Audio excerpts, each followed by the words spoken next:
आपका science classes के YouTube channel पर फिर से स्वागत है। अब देखेंगे आप यहाँ पर जो अगला टॉपिक है वो आपके चैप्टर का अगला टॉपिक है त्रिविम जालक या क्रिस्टल जालक, जिसको इंग्लिश में बोलते हैं क्रिस्टल लैटिस। इससे पहले हम पढ़ चुके हैं ठोस अवस्था, उसके गुण, उसके प्रकार का डिस्कशन कर चुके हैं इससे पहले वाली क्लास के। अब हम डिस्कस करते हैं कि भाई त्रिविम जालक क्या होते हैं या क्रिस्टल जालक होते हैं क्या। ये टॉपिक हमारे लिए इंपॉर्टेंट रहेगा क्योंकि यहाँ से क्वेश्चन डेफिनेशन से भी बनता है वो न्यूमेरिकल भी बनता है। वो कैसे होगा वो हम आगे जैसे टॉपिक पढ़ते जाएंगे वैसे वैसे डिस्कस करते रहेंगे। अभी हाल फिलहाल जो हमने वर्ड लिखा है ऊपर बोर्ड पर उसका मतलब पता होना चाहिए कि क्रिस्टल जालक या फिर त्रिविम जालक होता क्या है। जालक जालक मतलब जाल से समझ।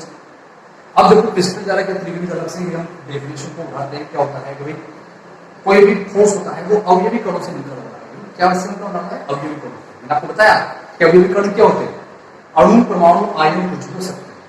तो यहाँ पर जो हमारा ठोस होता है वो अवयवी कणों के मिलने से बना है और मिलने से उसकी एक संरचना बन जाती है। अगर ध्यान देना कि किसी भी ठोस के अंदर जो त्रिविम के अंदर, त्रिविम मतलब समझते हैं आप, तीन दिशा एक्स वाई और जेड, इस तरह से एक्स वाई और जेड, इन दिशाओं के में जब अवयवी कण एक निश्चित व्यवस्था में व्यवस्थित हो जाते हैं तो एक जाल की संरचना निर्माण कर देते हैं और इन्हीं जाल की संरचनाओं को हम क्या कहते हैं, त्रिविम जालक या फिर क्रिस्टल जालक। डेफिनेशन देख लेते हैं कि क्रिस्टलीय ठोसों में अवयवी कणों की त्रिविम में निश्चित व्यवस्था ही क्या कहलाती है, त्रिविम जालक या फिर क्रिस्टल जालक कहलाती है। तो तीसरी डेफिनेशन है ये जो हमारे अवयवी कण है वो एक दिशा में व्यवस्थित हो गए, वाई में हो गए, जेड में हो गए, व्यवस्थित होकर एक संरचना बन गई, जालों की संरचना बन गई, उसे हम क्या कहते हैं, वही क्रिस्टल जालक है। अभी बात कर लेते हैं जो हमारा क्रिस्टल जालक है या फिर जो क्रिस्टल की संरचना है तो उसकी वो या फिर उसकी सबसे छोटी इकाई क्या होती है। इधर ध्यान कर लो किस किस से मिलकर बना है। आपने देखा होगा कि जो हमारा मकान है वो मकान में जो दीवारें होती है वो ईंटों पर ईंटें रखकर इस दिशा में भी, इस दिशा में भी, इस दिशा में भी रखने पर, मतलब एक साइड तीन दिशा में रखने पर क्या होती है, बनती है। तो ऐसे ही हमारे जो अवयवी कण है वो मिलकर एक छोटी सी संरचना बनाते हैं। उस छोटी सी संरचना को जब हम चारों तरफ या तीनों दिशाओं में जब वो व्यवस्थित करते हैं तो एक क्रिस्टलीय संरचना बनती है या क्रिस्टल जाल का निर्माण होता है। तो अगला टॉपिक वहीं से आ रहा है हमारा मात्र कोशिका या फिर इकाई कोशिका या उसको बोलते हैं यूनिट सेल। ध्यान देना यूनिट सेल होती क्या है, मात्र कोशिका होती क्या है। किसी क्रिस्टल जालक या संरचना, जालक या फिर संरचना की वह छोटी से छोटी इकाई जिसको तीनों अक्षों पर बार बार दोहराने पर मतलब एक के ऊपर एक, एक के ऊपर एक, एक के ऊपर आगे, एक के आगे, एक के आगे, ऐसे बार बार दोहराने पर क्या होता है, एक जाल का निर्माण या क्रिस्टल जालक का निर्माण होता है। उस छोटी इकाई को ही हम क्या कहते हैं, मात्र कोशिका या इकाई कोशिका कहते हैं। मैंने एग्जांपल दिया था आपको कि भाई जो हमारी ईंटें हैं उनको इस दिशा में रखना पड़ेगा, इसमें भी रखना पड़ेगा, इधर करना पड़ेगा, तब जाके ये हमारी क्या बन जाएगी, यही दीवार बन जाएगी और ये दीवारें मिलकर क्या बना लेंगी, रूम का निर्माण कर देंगी। तो ऐसे ही जो हमारा क्रिस्टल जालक होता है उस क्रिस्टल जालक के अंदर जो मात्र कोशिकाएं होती है उनको प्रत्येक मतलब तीनों दिशाओं में, एक दिशा में, वाई दिशा में, जेड दिशा में, तीनों दिशाओं में बार बार दोहराने पर एक जाल का निर्माण, एक संपूर्ण क्रिस्टल जालक संरचना का निर्माण हो जाए तो उस कोशिका या उस छोटी इकाई को हम क्या कहते हैं, इकाई कोशिका या मात्र कोशिका कहते हैं। मतलब सबसे छोटी इकाई जिसको बार बार दोहरा दे तीनों दिशाओं में तो किसका निर्माण हो जाए, क्रिस्टल जालक का या क्रिस्टलीय संरचना का निर्माण हो जाए, क्या कहलाएगा वो इकाई। मात्र कोशिका के बाद हम बात करते हैं कि भाई इकाई कोशिका या मात्र कोशिका कितने प्रकार की होती है। मात्र कोशिका के प्रकार है। मात्र कोशिका मुख्य रूप से अगर देखा जाए तो दो प्रकार की होती है, सरल इकाई कोशिका या सरल मात्र कोशिका, केंद्रित इकाई कोशिका या केंद्रित मात्र कोशिका। अगर बात करते हैं हम तो वही इनका मतलब क्या होता है। केंद्रित भी वापस देखें तो तीन प्रकार की होती है, फलक केंद्रित, इकाई केंद्रित और आधार केंद्रित। अगर हम देखते हैं तो अगर आपको फलक के बारे में पता है भाई फलक क्या होते हैं और काय क्या होती है, आधार क्या होती है, तो हम धीरे धीरे इनको डिस्कस करेंगे आगे क्या है क्या नहीं। इधर ध्यान देना, सरल इकाई कोष्ठिका क्या होती है? सरल इकाई कोष्ठिका ऐसी इकाई कोष्ठिका जिसमें अवयवी कण जो होते हैं केवल और केवल कहां पाए जाते हैं? कोनों पर पाए जाते हैं। दिख रहे हैं आपको कोने? मैंने ज्यादा समझना इकाई कोष्ठिका, इसके 4 कोने ऊपर और 4 कोने कितने हैं? नीचे हैं। मतलब जो अवयवी कण है वो केवल और केवल कहां पाए जाए? कोनों पर पाया जाए। इस प्रकार की जो इकाई कोष्ठिका होती है वो कैसी होती है? सिंपल, बिल्कुल सरल इकाई कोष्ठिका होती है। सबसे सरल इकाई कोष्ठिका यही होती है। इसी के अंदर कुछ चेंजेस आएंगे जिससे में क्या बन जाएगी? केंद्रित इकाई कोष्ठिका। आगे पढ़ते हैं। केंद्रित मतलब यहां पर जो इकाई कोष्ठिका है उसके अंदर किसी केंद्र पर भी अवयवी कण पाए जाएंगे। अब अगर बात करें यानी कि आपको सरल में ही क्या हुआ है? मॉडिफाई हुआ है। और मॉडिफाई होकर बनी है वो केंद्रित। कैसे? इधर ध्यान देना, केंद्रित में हम पहला प्रकार लेते हैं फलक केंद्रित इकाई कोष्ठिका। इसका मतलब क्या है कि ऐसी मात्र कोष्ठिका इकाई कोष्ठिका जिसमें अवयवी कण जो है, देखो आप अवयवी कण जो है वो यहाँ पर कोनों पर भी पाए जा रहे हैं, दिख रहे हैं। और जो इसके इकाई कोष्ठिका का फलक होता है, कितने फलक होते हैं आपको देखा होगा? एक चौकोर डिब्बा देखेंगे आप तो उसमें ऊपर एक फलक, इधर भी एक फलक, फिर इधर भी देखेंगे तो आप एक फलक, इधर नीचे एक फलक, पीछे एक फलक, इधर एक फलक। टोटल अगर फलक गिनते हैं तो 6 फलक होते हैं।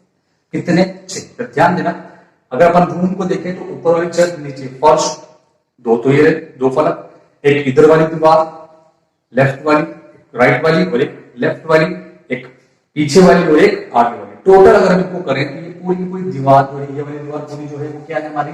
एक फलक। इसके जस्ट सामने वाली पूरी दीवार क्या है? वो एक फलक, 2 फलक ही हो गए। एक लेफ्ट वाली हो गई, कितनी होगी? 3, एक राइट वाली 4, एक ऊपर छत वाली 5 और एक फर्श वाली 6। तो इस प्रकार किसी भी जो आपका इकाई कोष्ठिका होती है उसके अंदर 6 फलक होते हैं। तो यहां पर अगर जो अवयवी कण है वो कोनों के साथ साथ, अवयवी कण कोनों के साथ साथ फलकों के केंद्र पर भी पाए जाए। फलक का है बिल्कुल, ठीक है, जो पूरा फलक है इसके बिल्कुल क्या है? सेंटर में भी एक क्या पाया जाए? अवयवी कण पाया जाए। तो इस प्रकार की जो इकाई कोष्ठिका होती है वो क्या कहलाती है? फलक केंद्रित इकाई कोष्ठिका कहलाती है। अगली बात करते हैं, दूसरी होती है काय केंद्रित इकाई कोष्ठिका। इसका मतलब क्या है? ध्यान देना कि जो अवयवी कण है वो हमें कहां कहां दिख रहे हैं? कोनों पर तो दिख ही रहे हैं कि अवयवी कण जो है वो कोनों पर तो पाए जाते ही हैं, कोनों के साथ साथ काय या बॉडी के केंद्र में भी पाए जाते हैं। जैसे मैंने आपको बताया ये हमारा एक रूम है जो क्या है? इकाई कोष्ठिका है। इसके फलक गिना दिए मैंने। अगर इसके देखें तो इसका जो केंद्र होता है बीच में, आप देखेंगे तो अपना जो रूम होता है उसके बीच में केंद्र है। इस केंद्र में जब भी अगर एक अवयवी कण यहां पर भी पाया जाए, बीच में भी, और इसके कोनों पर भी पाया जाए, तो इस प्रकार की जो कोष्ठिका कहलाएगी वो क्या कहलाएगी? काय केंद्रित कोष्ठिका। मतलब ऐसी इकाई कोष्ठिका जिसमें अवयवी कण कोनों के साथ साथ काय के केंद्र में भी पाया जाए, इस प्रकार की कोष्ठिका क्या कहलाएगी? हमारी काय केंद्रित इकाई कोष्ठिका कहलाएगी। अगली बात करते हैं, लास्ट है आधार केंद्रित। अगर मैं बात करूं तो ये जो रूम है उसमें नीचे वाला फ्लोर एक आधार तो ये रहा, इसके ऊपर अगर छत देखें तो ये भी क्या है? किसी दूसरी इकाई कोष्ठिका का क्या कहलाएगा? ये आधार।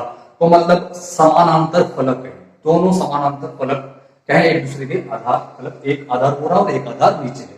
अगर बात करते हैं भाई आधार केंद्रित इकाई कोष्ठिका होती क्या है, तो इसके अंदर जो अवयवी कण है वो आपको कहां कहां दिख रहे हैं? कोनों पर तो दिख ही रहे हैं, कोनों पर।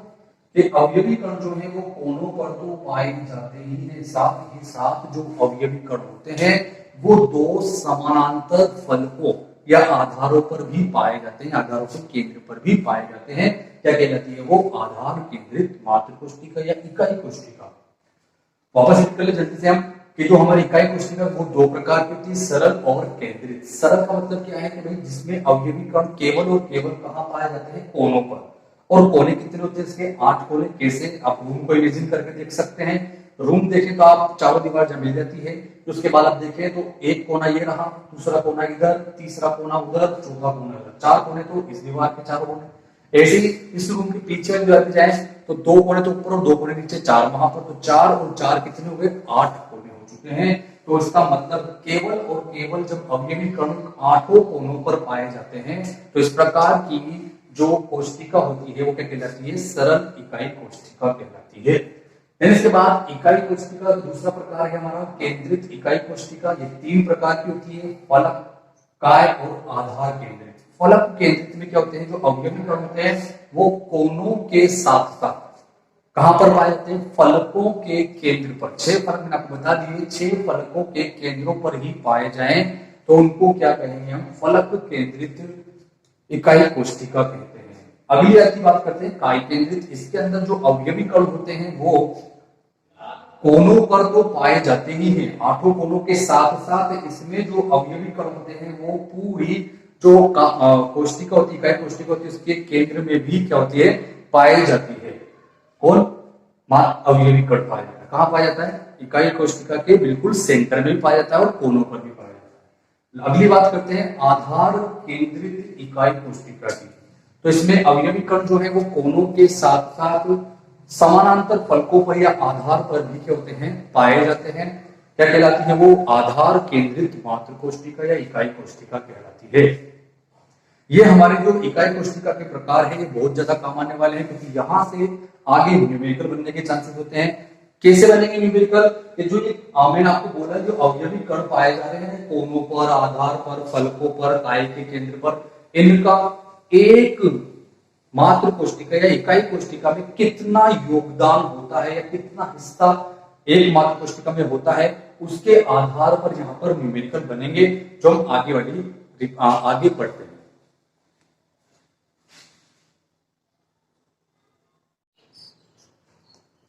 अब हम बात करते हैं इकाई कोष्ठिका में अवयवी कणों का योगदान, मतलब जो अवयवी कण पाए जा रहे हैं कोनों पर, फलकों के केंद्र पर, काय के केंद्र पर, इन सब का एक इकाई कोष्ठिका में कितना योगदान होता है, मतलब कितना हिस्सा एक इकाई कोष्ठिका में होता है।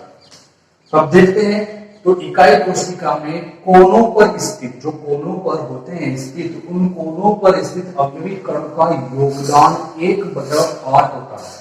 इसका मतलब मैं आपको बता देता हूं कि जो कोने पर, प्रत्येक 8 कोने हैं, तो एक कोने पर जो अवयवी कण है उसको आप सपोज करो एक बॉल है, बॉल समझते हो ना, बॉल, उस बॉल को जब हम यहां लगाएंगे तो वो जो बॉल है वो 8 इकाई कोष्ठिकाओं में डिवाइड होगी, मतलब 8 इकाई कोष्ठिकाओं को क्या करेगी, वो टच करेगी। आप देख सकते हैं कि 8 इकाई कोष्ठिकाओं को टच करेगी, मतलब उसके जो एक अवयवी कण है उसका योगदान एक इकाई कोष्ठिका में कितना होगा, 1/8 होगा। अगली बात करते हैं फलक के केंद्र पर स्थित अवयवी कणों का जो योगदान होता है वो 1/8 होता है। मतलब समझ रहे हो आप, एक फलक है, ये मान लो फलक है, इस फलक पर कोई इकाई अवयवी कण पाया जाएगा तो वो अवयवी कण आधा तो इस इकाई कोष्ठिका हिस्सा होगा और आधा इधर वाली इकाई कोष्ठिका का हिस्सा होगा। तो मतलब एक फलक, जो फलक है, फलक के केंद्र पर स्थित अवयवी कण का योगदान कितना होगा, 1/2, मतलब आधा हिस्सा ही काउंट होगा उसका और आधा दूसरी इकाई कोष्ठिका में काउंट होगा। काय केंद्रित में स्थित अवयवी कण का जो योगदान है वो पूरा का पूरा होगा। आपको पता है कि जो काय के केंद्र में स्थित अवयवी कण है वो किसी भी दूसरी इकाई कोशिका से टच नहीं है, वो किसी भी दूसरी इकाई कोशिका का हिस्सा नहीं है, तो मतलब पूरे का पूरा अवयवी कण का योगदान उसी एक ही इकाई कोशिका के अंदर रहेगा, तो उसका योगदान कितना गिना जाता है, 1। अब आपको बात यहाँ पर एक और बात बता देता हूं, जो किनारों पर, किनारा सभी जानते हैं कि भाई किनारे हैं, जो जहां पर दो आपके फलक मिलेंगे वहां पर क्या बन जाएंगे, किनारे बन जाएंगे। तो किनारों के केंद्र पर जो अवयवी कण होते हैं उसमें कितना हिस्सा होता है, एक अवयवी कण का एक इकाई कोशिका में कितना हिस्सा होता है, 1/4। मतलब किनारों के केंद्र पर जो अवयवी कण होंगे वो 4 इकाई कोशिकाओं में टच किए हुए होंगे। तो इस प्रकार से ये अवयवी कणों का योगदान है। अब इस पर न्यूमेरिकल कैसे बनता है, इधर ध्यान देना। पहले आपको मैं यहाँ पर डिस्कस कर लेता हूँ चित्र के अंदर कि यहाँ पर मैंने आपको बोला था कि कोनों पर जो अवयवी कण है उसको अपन बोलते हैं गोला। तो इस गोले को देखिए तो यहाँ पर भी एक इकाई कोशिका रखने में सकती है, इधर भी रखने में आएगी, इधर भी आएगी, 4 नीचे और 4 ऊपर आएगी। तो ये जो हिस्सा काउंट होगा, केवल कितना हिस्सा काउंट होगा, एक इकाई कोशिका में केवल 1/8वां हिस्सा ही काउंट होगा। मतलब एक इकाई कोशिका में अवयवी कण जो कोनों पर स्थित है वो केवल 1/8 हिस्सा ही एक इकाई कोशिका में होता है। अगर हम बात करते हैं तो यहाँ पर फलक के केंद्र पर भी अगर माने तो यहाँ पर फलक के केंद्र पर स्थित इकाई कोशिका में जो आधा है वो आधा अवयवी कण ही इसमें काउंट हो रहा है, बाकी आधा दूसरी इकाई कोशिका में काउंट होगा। तो इसका हिस्सा कितना माना जाता है? 1/2। अब हम बात कर लेते हैं काय केंद्रित वाले की। तो भाई काय के केंद्र में स्थित जो अवयवी कण है वो किसी भी दूसरी इकाई कोशिका का हिस्सा बन ही नहीं सकता। तो इसका मतलब ये जो अवयवी कण है काय के केंद्र वाला वो कितना योगदान होता है उसका? 1, हमें याद रखना है। और जो किनारों पर स्थित है, यहाँ किनारों पर जो स्थित है अवयवी कण उसका केवल कितना काउंट होगा? 1/4। तो ये हमें याद रखना है। अब जब इसी बेसिस पर या इन्हीं मानों के आधार पर हम अवयवी कणों की संख्या भी निकाल सकते हैं और किसी यौगिक का सूत्र भी ज्ञात कर सकते हैं।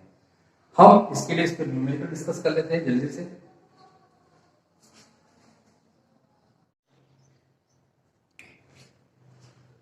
अभी हमने जो बताए हैं कि भाई अवयवी कणों के योगदान कितने कितने होते हैं। कोनों पर स्थित अवयवी कणों का योगदान 1/8 होता है।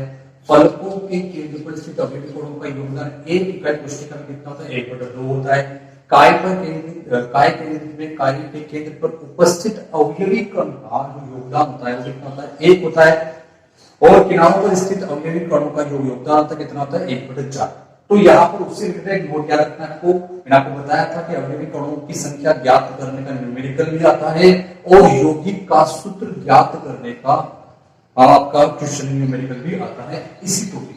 तो देखो नोट क्या रखना है कि मात्र कोशिका में उपस्थित अवयवी कणों की संख्या का सरल अनुपात ही यौगिक का क्या होता है?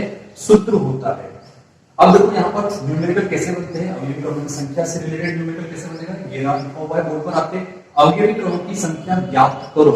किसमें ज्ञात करना है? सरल इकाई कोशिका में। अब सरल इकाई कोशिका में अवयवी कणों की संख्या ज्ञात करने के लिए हमें उसकी डेफिनेशन पता होना चाहिए कि भाई अवयवी कण कहां कहां पाए जाते हैं। तभी हमने डिस्कस किया है टॉपिक में कि भाई सरल इकाई कोशिका के अंदर जो अवयवी कण है वो केवल और केवल कोनों पर ही पाए जाते हैं। कोशिका के कहां पाए जाते हैं? वो केवल कोनों पर। और कोने कितने होते हैं भाई? 8 कोने। मैंने आपको बताया 4 तो ये और 4 उधर वाले, तो टोटल कितने हो जाएंगे? 8 कोने। तो याद रखना सरल इकाई कोशिका में क्या करना है? हमें अवयवी कणों की संख्या ज्ञात करना है और सरल इकाई कोशिका में अवयवी कण केवल और केवल कहां पाए जाते हैं? कोनों पर। और कोने कितने हैं भाई? 8। और अभी हमने इससे पहले डिस्कस किया है कि भाई जो कोनों पर स्थित एक अवयवी कण है उसका एकमात्र कोशिका में कितना योगदान होता है भैया? 1/8। तो जब इसको सोल्व करेंगे तो सरल इकाई कोशिका के अंदर जो अवयवी कणों की संख्या निकल जाएगी, निकाल देंगे। सोल्व करें तो 8 से 8 कैंसिल हुआ तो कितना बनेगा भाई? 1। तो ध्यान देना कि भाई सरल इकाई कोशिका में अवयवी कणों की संख्या कितनी निकलेगी? 1। ऐसे हमें फलक केंद्रित कोशिका में निकालनी है। किसे निकालने का ध्यान देंगे? फलक केंद्रित कोशिका में निकालने के लिए हमें उसकी डेफिनेशन को भी याद रखना होगा कि भाई फलक केंद्रित मात्र कोशिका के अंदर जो अवयवी कण है वो कोनों के साथ साथ कोनों पर तो पाए जाते हैं। कंफर्म है तो भाई कोनों पर तो पाए जाएंगे ही सही, साथ साथ कहां पर होते हैं? फलकों के केंद्र पर भी होते हैं। तो कोनों पर भी पाए जाएंगे फलक केंद्र में और फलक के केंद्र पर भी पाए जाएंगे। तो कोनों पर पाए जाएंगे। कोने कितने हैं भाई? 8। और एक का योगदान एक अवयवी कण में कितना होता है? 1/8 प्लस क्यों? क्योंकि यहाँ पर किस पर भी पाया जाएगा? फलक पर भी। और फलक कितने होते हैं? 6। और एक का योगदान कितना होता है भाई? 1/2। अब इस इक्वेशन को सोल्व कर लो और हमें टोटल अवयवी कणों की संख्या निकल जाएगी किसके अंदर? फलक के। तो बोर्ड पास का रूल लगाते हुए पहले इसको सोल्व करेंगे। 8 से 8 कैंसिल हो जाएगा। 6 से 2 6 को काटेंगे 2 से तो कितनी बार? 3 बार। तो आगे तो आया 1 और पीछे बचा कितना? 3। तो 1 + 3 बराबर कितना हो जाएगा? 4। तो मतलब फलक केंद्रित इकाई कोशिका में अवयवी कणों की संख्या कितनी प्राप्त हुई? हमें 4। काय केंद्रित इकाई कोशिका में अगर हमें अवयवी कण निकालना है तो आप निकाल सकते हैं आराम से। और सभी मुझे यहाँ पर काय केंद्रित इकाई कोशिका में अवयवी कणों की संख्या ज्ञात करके कमेंट बॉक्स में आंसर लिखेंगे। ठीक है, कैसे निकालना है वो आपको मैं यहाँ बता चुका हूँ, लेकिन उससे पहले वापस वही बात, काय केंद्रित की आपको डेफिनेशन याद रखनी है। कैसे याद रखनी है डेफिनेशन आपको बता देता हूँ डेफिनेशन, कि भाई काय केंद्रित मात्र कोशिका के अंदर या इकाई कोशिका के अंदर अवयवी कण जो है कोनों के साथ साथ काय के केंद्र पर भी पाया जाता है। तो आप आगे समझदार है, कैसे क्या करना है, नहीं आता है तो मैं नेक्स्ट वीडियो में इसका सोल्व बताऊंगा। अगली देखते हैं अपन घनीय, एक न्यूमेरिकल और बन सकता है यहाँ से, ये दोनों आपके बोर्ड एग्जाम में पूछे जा सकते हैं। एक घनीय क्रिस्टल एक्स व वाई, एक घनीय क्रिस्टल एक्स व वाई तत्वों से मिलकर बना है। तत्व वाई घन के कोनों पर, वाई कहां पर पाया जा रहा है, घन के कोनों पर, और तत्व एक्स घन के प्रत्येक फलक पर, एक्स कहां पर है और वाई कहां पर, ये याद रखना है। वाई तो कोनों पर है और एक्स कहां है हमारा, प्रत्येक फलक पर स्थित है। तो यौगिक का सूत्र ज्ञात करो। तो यौगिक का क्या ज्ञात करना है, हमें सूत्र ज्ञात करना है। तो देखो इसको सोल्व करते हैं, कैसे सोल्व करना है इधर ध्यान देना।